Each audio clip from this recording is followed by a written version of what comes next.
Hi everyone, this is MD168. Today's video, I will teach you on how to put up words on stream on your live stream through StreamYard by your YouTube channel. So, una, mag-umpisa tayo dito sa Chrome. Ayan, yan ang ko. At tapos, meron na akong bookmark. Dito ang mga bookmark ko, my Facebook na or whatever links you have. So, meron akong i-open ko yung channel dashboard ko. Tapos, i-ano ko siya, another tab din. At nandito na din yung aking StreamYard. So, okay na siya. Tapos, i-ano ko uli, mag-open tab na naman ako. Meron din akong bookmark dito na words on stream. Ayan, words on stream. Yan, meron akong words on stream. So, i-click ko din yan. So, tatlo na yan. So, i-minimize ko siya para makita ko kung ano ang gagawin ko ngayon. So, minimize ko siya. Tapos, minimize ko siya. Para makita ko kung ano ang gagawin ko today. So, ngayon, dyan muna yan. So, wag nyong anuhin. Babayaan nyo lang yan sa dashboard ko. Basta para makita lang. So, anyway guys, una, gagawin natin dito, create. Dito ang StreamYard mo. So, sa iba yung wala pang StreamYard, mag-login muna. But anyway, basta meron na akong account. Mostly sa atin meron na din naman siguro ang account. So, i-click lang ito guys, live stream, ganon. Tapos, makita mo yung account ng YouTube mo, i-click mo lang siya. Tapos, lagyan mo ng title ang live mo. Sabihin natin, mag-ano muna tayo, just create, okay. SLS with words. Ganon lang muna. Okay? And then, SLS with words muna. Tapos, schedule natin siya. Dito mo i-click ang schedule. Public na siya. Schedule natin siya. So, sabihin natin, i-schedule ko siya mga Webes. So, Thursday. May lalabas din na date dyan. Thursday. Tapos, anong oras? So, ganyan. Ilagay ko lang siya 12 noon. Most of the time, mag-words with PM na. Okay na siya. Tapos, scroll down mo, upload thumbnail. So, i-click mo lang upload thumbnail. Meron na akong mga picture dito na ready. Meron na akong picture dyan na ready. So, palagi ko itong ginagamit. Ayan. Tapos, ano mo lang siya, i-open, attach. Ganon, attach na siya. I-apply. Tapos, i-click mo ang apply. So, yan na ang didikit sa thumbnail mo. Tapos, ikuan mo lang siya. Create live. Ayan, click create live. Loading. So, okay na siya. May schedule na. Nakalagay na schedule. So, sabihin natin, punta tayo dito sa Enter Studio. Enter Studio, nakita nyo yan guys. May ano na ako, may mga schedule na din. So, gumawa ako uli para ipakita sa inyo kung paano natin gagawin. So, naka-schedule na siya. So, Enter Studio. Click Enter Studio. Tapos, yan ang lalabas. Loading pa. So, guys, Enter Studio uli ang i-click mo. Andyan na, meron ka ng ano. Meron ka ng thumbnail. So, before entering the studio, you can also click right away dito.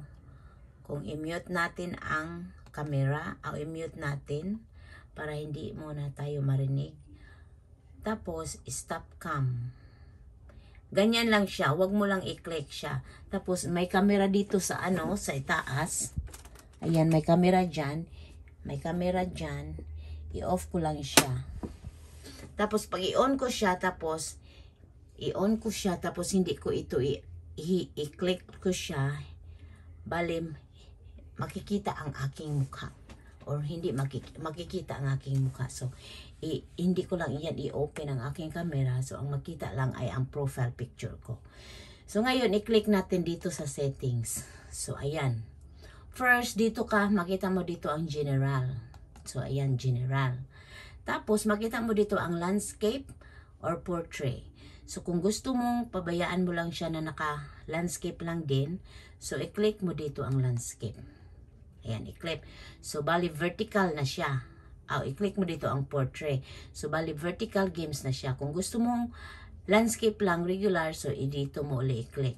So, make sure that these three are already, these boxes here are clicked. So, ganon. Tapos,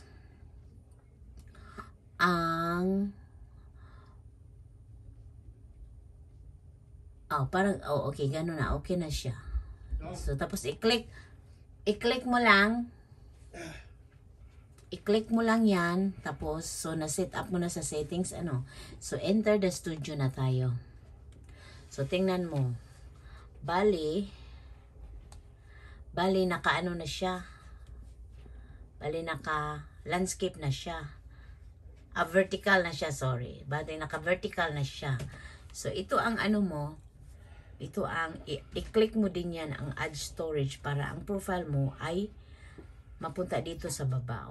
Click add storage. Ayan. So, yan na. Yan na ang profile pic mo. Ayan, one more thing guys. Ito, dito tayo sa enter, diba? Sa settings.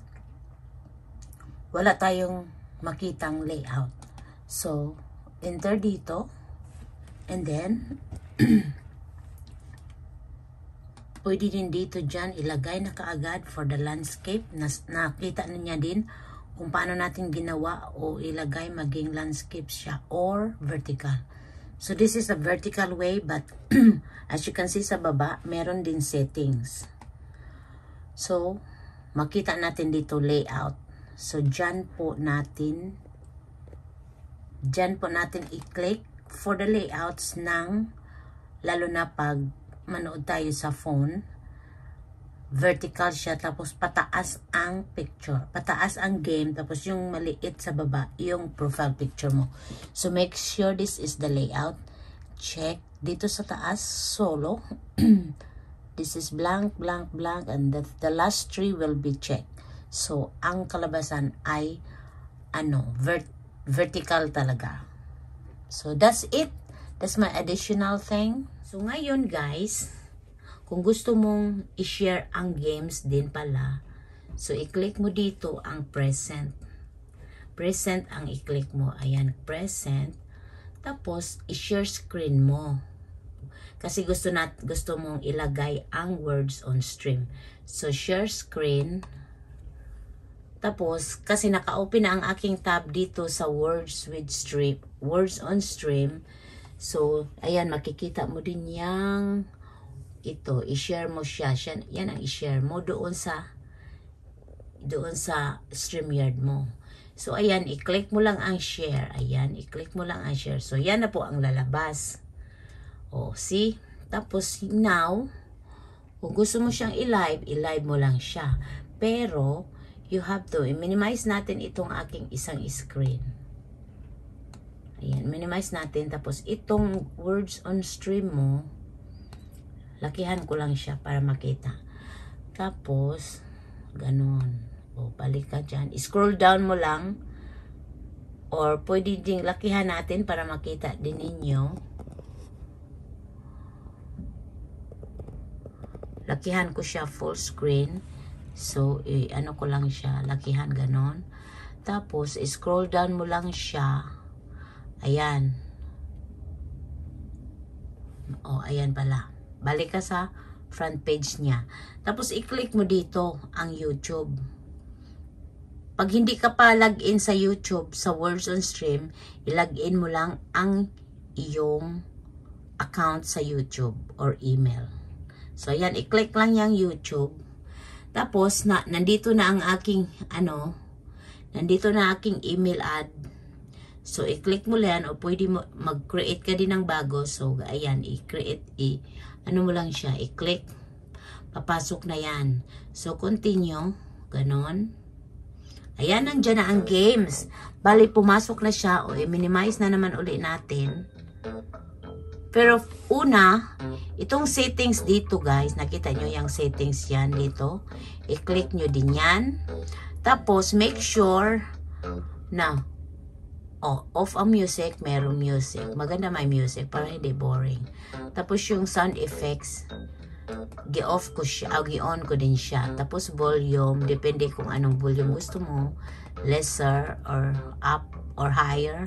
Ganon. So, anuhan natin. Tapos, itong dito sa baba, guys, make sure i-click mo ang on para autopilot or autoplay lang siya.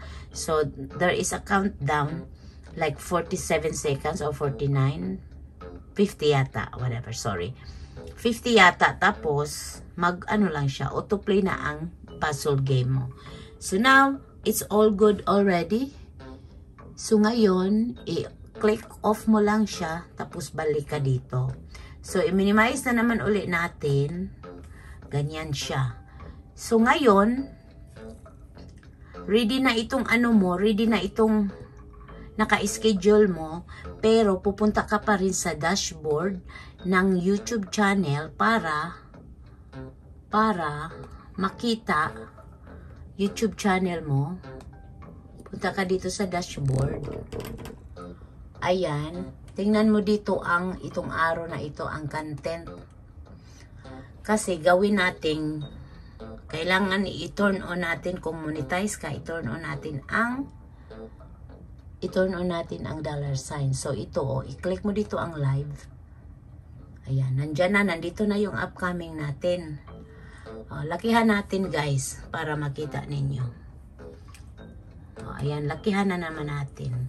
So, ayan, makikita mo na ang schedule kong ito for Thursday ay wala pang dollar sign. So, i-click yan, i-turn on mo, tapos save. Ayan. So, nakasave na siya. Pero you have to make sure that auto harang siya and then let the YouTube pay itself. So, ito yon ano. So, pwede mong balikan dito yung pencil sign sa details niya. Tapos, tingnan mo itong dollar detail sign niya. Tingnan mo itong dollar sign. Pwede mo i-click din dyan. Tapos, iyan na po ang ating tingnan. Make sure, usually, ito ang ginagamit ko. Pre-roll ads will be interested automatically. You have 3-4 choices. Mostly dito ako sa let YouTube insert mid-rolls for you. Balance lang siya. Pwede mong conservatives, lower earnings potential, less interrupted. Tapos, sang balance, medium earnings potential, balance, viewer experience. Aggressive, higher earnings potential, more interrupted. So, ayaw naman natin yung marami masyadong ads, nakakainis din kaya minsan. Tapos, naglalaro ka. So, make sure it's balanced. So, ayan, okay na siya, on na siya. Tapos, i-save mo lang. Okay, save. So, everything all good na. Lahat, it's okay na. So, pwede mong balikan ang arrow dito. Yan, balikan mo ang arrow dyan. Tapos, ayun, naka-schedule na ang imong upcoming live stream. So, pwede mong balikan dito ang imong tab ang imong tab doon sa StreamYard. If you want to go it for live, ayan, pwede i-click na kaagad yan. Hindi ko pa i-click kasi hindi ko pa magla-live. Hindi pa ako magla-live. Tapos, once na nagla-live ka na uli, nagla-live ka na din, i-click mo lang itong start na arrow dito, yung yellow color. Click mo lang start. Tapos, mag-start na ang games mo dito sa StreamYard mo. So, ayan. Sana ay nakakuha kayo ng konting tip sa video na ito. If you are confused or whatever, you can replay it. And I hope you understand what I'm trying to share. And salamat sa inyong pakikinig. And I hope we can play all together with the words on stream. So, that's it for now, guys. And i-off ko muna siya for my screen will be good. So, pwede kong balikan din ang aking channel sa YouTube. So guys, that's it for now. I hope may natutunan kayo sa video kong ito. So once again, this is MD168. Thank you for watching. Bye!